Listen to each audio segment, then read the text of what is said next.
Ada mie kering khas Makassar yang jadi salah satu kuliner legendaris di Kota Daeng.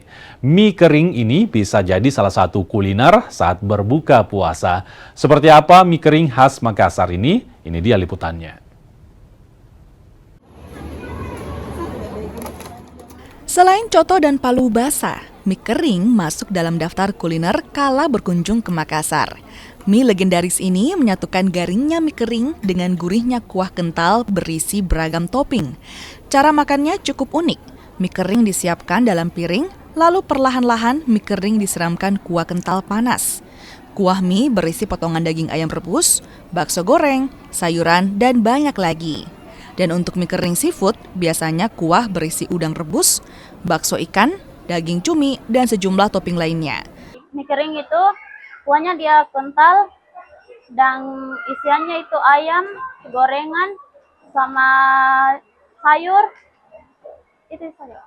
Cara makannya bagaimana tuh, Bian? Cara makannya kita tuang mie-nya di kuahnya dan Biasanya ditunggu meleleh atau bisa dimakan sering-sering? bisa dimakan sering-sering juga. Kalau penjual selama Ramadan bagaimana? Lumayan rame. Bisa sampai berapa porsi? Biasa 80 porsi 90. Satu porsi mie kering untuk porsi besar bisa dinikmati hingga 3 orang. Harganya sekitar Rp45.000. Mie kering jadi salah satu menu wajib saat berkunjung ke Makassar. Nila Rustam, Kompas TV Makassar, Sulawesi Selatan.